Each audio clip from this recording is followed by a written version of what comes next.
자, 오늘도 하나님께서 우리에게 큰 은혜 주실 줄로 믿습니다.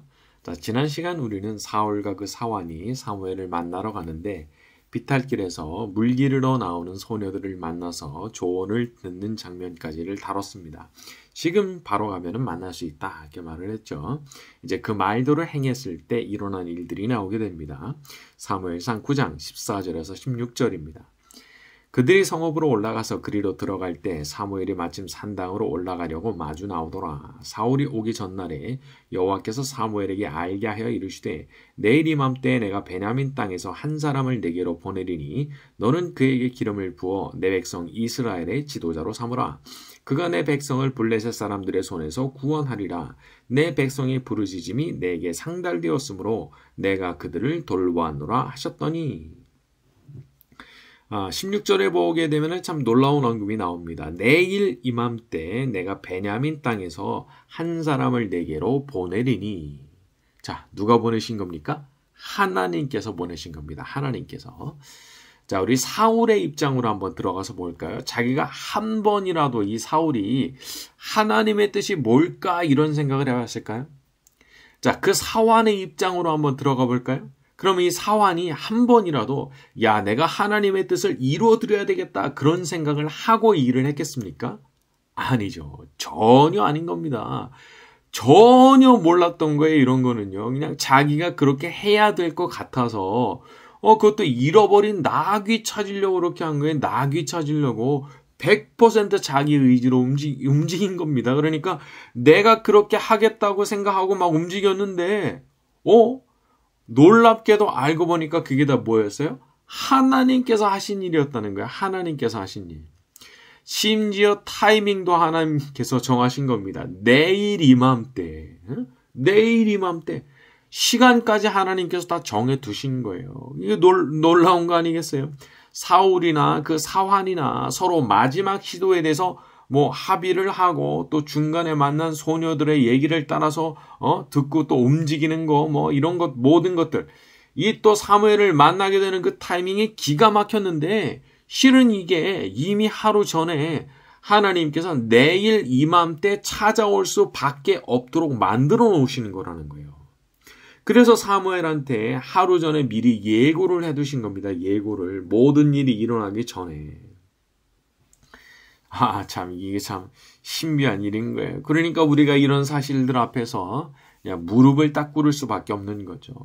뒤에서 하나님께서 모든 것을 진행하시는데 우리가 전혀 모르는 겁니다. 전혀 모르는 거예요.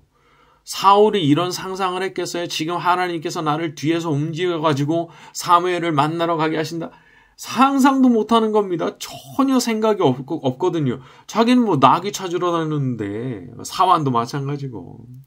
그래서 하나님을 가리켜서 이 인간의 의지를 훼손하지 않으시면서도 결국은 인간의 그 선택과 모든 우연이 일하게 만드시는 분이시라 이렇게 말을 하는 겁니다.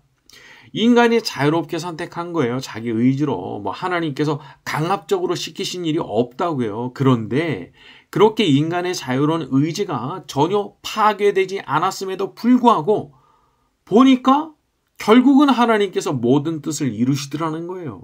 이게 기가 막힌 겁니다. 이런 거는 정말 너무 신비한 일이고 인간의 이성을 완전히 넘어가는 일이기도 합니다. 그래서 우리가 이 세상의 모든 이치를 다 깨닫지를 못한다는 것을 알고 겸손해져야 되는 거예요. 내가 죽었다 깨나도 알지 못하는 일이 있는 겁니다. 내가 그렇게 의지적으로 노력하고 그렇게 해가지고 그 일이 다 이루어졌는데 혹은 또 이루어지지 않았는데 그게 나중에 보니까 아이고 하나님께서 다 준비를 하신 거였더라. 이걸 깨닫게 되고 너무 놀라게 되는 거예요. 그 앞에 엎드려 경배하게 되는 겁니다. 자, 분명히 우리 눈에는 이렇게 보이는데 내 생각과는 전혀 다른 일이 있을 수 있는 거죠. 여러분, 세상이 내가 이해하지 못한다고 해서 안 돌아가는 겁니까? 세상은 여전히 돌아가는 거예요. 내가 이해를 하든 못하든 내가 그걸 알아채든 못 알아채든 그냥 하나님의 뜻대로 전능하신 분의 뜻대로 그냥 다 돌아가는 겁니다. 그러니까 우리가 극히 거대한 신비 앞에 서 있는 겁니다. 인생이라는 신비죠. 인생이라는 신비. 자, 다만 한 가지를 기억하세요. 하나님은 모든 인간들의 그 자유로운 선택들, 그리고 우연으로 보이는 모든 일들, 그 모든 일들의 이면에서도 일하실 수 있는 분이시고, 그것이 무엇이든지 간에 그것을 당신의 뜻대로 완벽하게 이루시는 분이신 겁니다. 이렇게 경이로우신 하나님의 섭리 앞에 항상 고개를 숙이고 겸손히 하나님을 바라보며 은혜를 구하며 살아가는 저와 여러분이 되었으면 합니다. 반드시 하나님께서 우리를 위한 하나님의 그 선하신 뜻을 이루어 가실 줄로 믿습니다. 자, 이제 17절부터 20절로 갑니다. 사무엘이 사울을 볼 때 여호와께서 그에게 이르시되 보라 이는 내가 네게 말한 사람이니 이가 내 백성을 다스리리라 하시니라. 사울이 성문한 사무엘에게 나아가 이르되 선견자의 집이 어디인지 청하건대 내게 가르치소서 하니 사무엘이 사울에게 대답하여 이르되 내가 선견자이니라. 너는 내 앞서 산당으로 올라가라. 너희가 오늘 나와 함께 먹을 것이요 아침에는 내가 너를 보내되 내 마음에 있는 것을 다 내게 말하리라. 사흘 전에 이른 내 암나기들을 염려하지 말라 찾았느니라. 온 이스라엘이 사모하는 자가 누구냐? 너와 내 아버지의 온 집이 아니냐 하는지라. 자, 사울이 성문 안에 들어와서 딱 붙잡고 물었던 그 첫사람이 누구냐? 심지어 사무엘이죠. 그래가지고 선견자의 집을 아느냐? 딱 물으니까 내가 그 사람이다. 그리고 사흘 전에 이른 암나기들 걱정하지 마라. 이미 찾았다. 그렇게 말을 합니다. 자, 신적인 권위는 이런 데서 나오는 게 아닌가 싶습니다. 그냥 아는 거예요. 어떻게 알아요? 하나님께서 가르쳐 주셨거든요. 하나님께서 알려주셨거든요. 그래서 그냥 아는 거예요. 저는 이것이 꼭 선견자 혹은 선지자에게만 해당되는 얘기는 아니라고 생각을 합니다. 왜냐하면 분야를 막론하고 아는 사람이 모르는 사람 위에 서게 되기 때문이죠. 나는 몰라. 근데 그 사람은 알아요. 그러면 그 사람이 당연히 우위에 있을 수밖에 없게 되는 거죠. 그래서 하나님께서 어떤 사람을 들어서 이렇게 높이실 때를 보면 그 지혜를 통해서 높이시는 경우가 많습니다. 요셉을 보세요. 남들이 전혀 모르는 걸 알았기 때문에 총리가 된 거잖아요. 다니엘을 보세요. 아무도 풀지 못하는 꿈을 그 사람이 풀어버렸잖아요. 그래서 총리가 된 거예요. 압도적 지혜가 있는 거예요. 그러니까 높아지게 된 거예요. 자, 조심스럽지만 믿지 않는 이들이 함께 섞여 사는 이 세상에서 이런 꿈을 갖는 것도 좋은 일이라는 생각이 듭니다. 제가 이 일을 통해서 내 하나님께 영광 돌리고 싶습니다. 좀 제 기도를 들어주시고 이 일을 통해서 믿는 자에게 베푸시는 그 지혜와 축복이 어떤 것인지를 저들이 알게 해주십시오. 이렇게 기도하는 거 좋단 말이에요. 물론 이게 너무 이런 쪽으로만 가버리게 되면은 또 문제가 상당히 많아지죠. 그래서 딴 건 다 내버리고 그냥 오로지 외적인 성공을 위해서 기도하는 사람이 될 수도 있어요. 이런 부분이 좀 걱정인 겁니다. 저는 그런 거를 절대 바람직한 걸로 보지 않아요. 성공했으나 거만한 사람, 성공했으나 그 성품이 마귀 같은 사람 많습니다. 믿는 분들 가운데도 이런 분들이 있어요. 그래가지고 성공했죠. 성공한 거 좋아요. 그리고 새벽 기도도 하는데 그거 좋아요. 그런데 그 삶을 들여다보면 아주 좋지 않아요. 그 성품도 너무 좋지 않고 하나님 영광을 가리는 방식으로 일을 너무 많이 해요. 외적으로는 성공했어요. 똑똑한 사람이에요. 누구도 부인 안 해요. 그리고 새벽 기도도 다닌다고 그러고 헌금도 잘한다고 그러고 좋아요. 그런데 그 삶을 들여다보면 예수님 냄새가 안 나. 예수님은 어디 가셨는지 모르겠어요. 그 삶에서 그 풍겨 나오는 냄새가 너무 악해요. 여러분 이거 현실적으로 많이 있는 얘기입니다. 그러니까 그게 그 외적인 성공이 하나님께 영광을 돌리는 게 아니고 오히려 하나님의 영광을 가리게 되는 겁니다. 하지만 요셉처럼 다니엘처럼 훌륭한 성품, 훌륭한 인품을 가진 데다가 능력까지 출중하다. 이야, 그 지혜를 따라갈 수가 없는 사람이다. 이런 평판을 얻게 된다면 얼마나 우리가 섬기는 하나님께 영광이 돌아가겠습니까? 요셉의 그 실력과 그 인품, 다니엘의 그 실력과 인품, 이게 같이 가니까 그냥 하나님께 영광이 돌려지는 거예요. 사람은 관심이 생기면 그 사람에 대해서 연구를 합니다. 연구를. 그래서 그 사람이 어떤 배경을 가지고 자랐냐, 어떤 종교를 가지고 있냐, 어느 정도의 신앙심을 가진 사람이냐를 다 알아보는 겁니다. 알아봐요. 근데 내가 볼 때 너무 탁월한 역량을 가졌고 인격도 너무 훌륭한데 예수님 잘 믿는 분이라는 거예요. 바로 이거죠. 입으로 떠들 필요도 없어요. 그냥 저절로 전도가 되는 측면도 있는 거예요. 그 사람 보러 교회 갑니다. 그 사람 보러. 어떤 사람인가 싶어서. 나도 저분처럼 됐으면 좋겠다 싶어서 기독교에 관심을 가져볼 마음이 생기게 되는 거예요. 마음이. 그 간접적인 전도가 되는 겁니다. 그래서 우리가 속해 있는 그곳에서 탁월함을 발휘한다고 하는 것이 좋은 일이에요. 거기에 이제 예수님의 그런 성품과 인격이, 예수님을 닮은 성품과 인격이 동반된다고 하면은 참 너무 좋은 거죠. 그래서 나의 하나님께 다 영광을 돌리길 원합니다. 그런 소원을, 정말 깨끗하고 순수한 마음의 소원을 가졌다면 그렇게 능력도 달라고 기도하세요. 지혜도 달라고, 그냥 압도적인 지혜를 주시고 탁월한 역량을 발휘할 수 있게 해달라고. 그래서 내가 섬기는 하나님께 저 영광이 돌려지게 해달라고. 그거 얼마나 좋은 기도예요. 그렇게 기도하는 거 나쁜 게 아니라는 거죠. 자, 우리가 그렇게 진지하게 기도할 때 하나님께서 우리에게 지혜와 탁월한 역량도 주시고 우리를 통해서도 큰 영광을 받아 주실 줄로 믿습니다. 자, 21절에서 24절로 갑니다.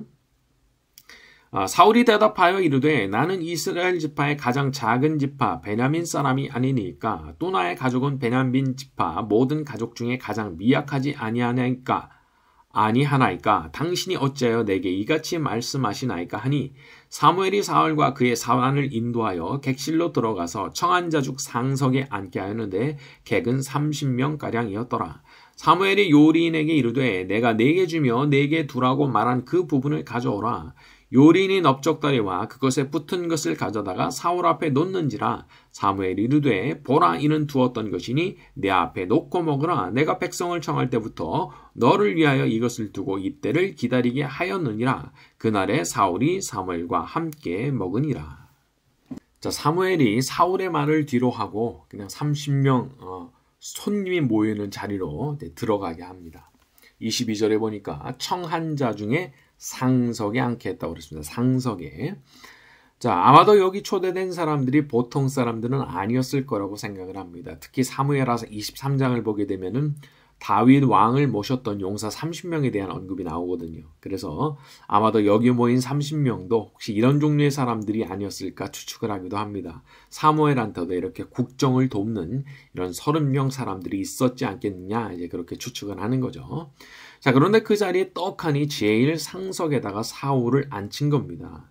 아마 거기 있는 사람들도 아주 어리둥절했을 거예요. 누구길래 이 사람을 여기다가 자리에 앉히나 생각을 했겠죠. 제가 보니까 이렇게 중요한 인물이 소개를 하면서 무명이었던 사람을 중요한 자리로 이끌어주는 그런 기회들이 필요한 거더라고요. 그래서 보면 하나님께서 사람과 사람 사이의 만남을 통해서 일하시는 것을 볼 때가 있습니다. 만나게 하시고 그 만남으로 인해서 새로운 길이 열리고 말이죠. 자, 우리가 특히 자녀들을 위해서 기도할 때 만남의 축복을 달라는 기도를 많이 하는데 아주 좋은 기도라고 생각을 합니다. 하나님께서 분명히 만남을 도구로 해서 방편으로 해서 귀한 일을 이루어 주시는 경우가 많기 때문이죠. 그리고 막상 그런 만남이 이루어졌을 때 태도도 참 중요한 거예요. 여기 사울을 보세요. 얼마나 자기를 낮춰요. 자기를 높이는 태도가 1도 없는 겁니다. 그런데 그런 태도들이 어디를 가든지 호의를 사게 하고 그 사람에게 호감을 갖게 하는 거거든요. 사람이 언제 정이 떨어지죠? 잘난 척할 때, 자기를 대단한 사람인 것처럼 막 자기를 포장해가지고 막 자기 입으로 그걸 막 떠들 때 이게 참 별로 좋지 않은 거예요. 설령 내가 볼 때 진짜 그럴 만한 사람이라고 해도 그 사람이 막상 자기 입으로 막 그걸 떠들면 그거 별로 듣기가 좋지 않은 건데, 아니 내가 볼 땐 별로 그렇지도 않은 양반이 자기를 이렇게 막 부풀리면서 얘기하고 그러면은요 안 됐지만 별로 이제 좋지 않은 평가를 받을 수밖에 없는 겁니다. 여러분, 사람들이 내 면전에 대고 싫은 소리를 하거나 당신의 이런 말과 태도가 참 못마땅하다 말하는 사람 없습니다. 면전에다 대고 그렇게 말하는 사람 없단 말이에요. 다 그냥 그 앞에서는 아닌 척 가만히 있는 겁니다. 하지만 언제 말을 하느냐? 집에 돌아가면서 혹은 집에 돌아가서 말하는 겁니다. 아주 좋지 않은 평가를 내리는 거예요. 그 사람은 사람이라고 하는 것은 언제나 만나고 난 뒤에 이제 집으로 돌아가면서 평가가 내려지는 것 같아요. 만나고 난 뒤 그 느낌을 가지고 그 사람을 판단하고 평가를 한다는 거죠. 돌아가면서 오늘 그 사람 이렇게 떠올리는데 야, 참 겸손하고 좋은 사람이다. 실력도 있고 훌륭한데 성품도 좋네. 그러면 오늘 아주 성공적 만남이 됐던 것이고, 반대로 만날 때는 아주 재밌고 좋았는 것 같았는데 이거 집으로 돌아가면서 가만 생각을 해보니까 이 사람 맨 자기 자랑만 한 거구만. 아니면 이 양반 왜 이렇게 철이 없는 소리를 하셨나 그분이, 이런 생각이 든다고 하면 물론 그 당시에 이제 당장 만남을 가졌던 자리에서는 서로 하하호호 했을지 모르지만 결과적으로는 그게 그렇게 좋은 만남이 되질 못했던 거예요. 왜냐하면 그렇게 안 좋은 인상을 남기고 말았거든요. 근데 당사자는 그거를 몰라요. 왜? 그 앞에서 얘기를 안 했으니까. 그래서 이게 많은 사람들이 착각 가운데 살게 되는 겁니다. 그래서 그렇게 해도 되는 줄 알고 그냥 그렇게 늘 하던 대로 자기 자랑하고 그렇게 살았는데, 나중에 이제 알게 되는데 아주 나쁜 평판, 아주 좋지 않은 평판이 만들어졌다는 것을 나중에서야 알게 되는 거예요. 그러니까 이게 참 이런 부분을 미리미리 이제 잘 알아두고 항상 그런 태도를 조심하지 않으면 결국은 이런 나쁜 평판을 받을 수밖에 없는 거죠. 그래서 만남이라고 하는 것은 언제나 그 돌아가는 그 사람의 뒷모습이 아름다워야 되는 것이고, 그 사람이 남겼던 그 인상이 참 좋은 인상이어야 되는 겁니다. 자, 그러려면 어떻게 해야 되는 거예요? 여기 나오는 사울처럼 아주 기본적으로 겸손하고 자기 자신을 낮추는 태도가 필요한 겁니다. 여러분, 실력은 시간이 지나면 드러납니다. 그러니까 당장 그 자리에서 너무 자기의 실력을 어필하고 너무 급하게 자랑할 필요는 없는 것 같아요. 물론 이제 취업을 하는 면접이라든가 그러면 좀 다르겠지만, 그러니까 오히려 그 짧은 만남을 통해서 이 사람 참 호감이 간다. 야, 같이 한번 일해보고 싶은 사람이다. 혹은 좀 더 가까이 지내보고 싶은 사람이다. 이런 평가를 받는 게 훨씬 중요한 거예요. 그러니까 먼저 이렇게 좋은 인상을 가지게 하는 게 참 지혜로운 거예요. 그리고 그런 것들을 일부러 만들 필요가 없고, 사실은 우리가 하나님 말씀대로 살려고 하다 보면은 그 저절로 만들어지는 거거든요. 우리가 이렇게 하나님의 말씀을 읽으면서 이거 참 겸손이라는 게 이렇게 중요한 거구나, 그 배우잖아요.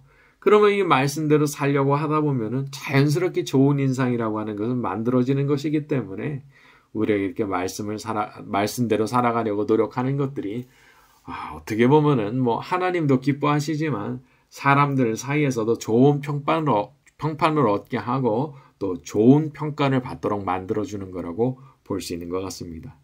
자, 오늘 말씀 여기까지 하고요. 같이 한번 기도하는 시간 가지겠습니다. 거룩하신 하나님 아버지, 언제나 돌아가는 그 뒷모습이 아름다운 사람이 되기를 원합니다. 언제나 마땅한 겸손으로 허리를 동이는 사람이 되게 하시고, 그로 인해 좋은 평가를 받는 사람 되게 하여 주시옵소서. 요셉을 축복하시고 다니엘을 축복하셨던 것처럼 저희에게도 그런 압도적인 지혜와 능력을 주시고, 그로 인해서 우리의 하나님께 영광을 돌리게 해주시기를 원합니다. 지혜를 주시옵소서. 세상의 모든 일들 주님께서 주관하시는 줄 믿사오니 믿음으로 살아가는 저희 자신을 붙들어 주시옵시고, 삶에서 만나게 되는 모든 문제들이 선으로 바뀌는 축복을 누리게 하여 주시옵소서. 이 시간 각처에 흩어져 있는 우리 모든 성도님들을 기억하여 주시옵시고, 날마다 성령으로 충만하게 만들어 주시며 하나님과 늘 항상 동행하는 에녹과 같은 축복 축복을 누리는 모든 분들 될 수 있도록 은혜를 베풀어 주시옵소서. 예수님의 이름으로 기도드렸습니다. 아멘.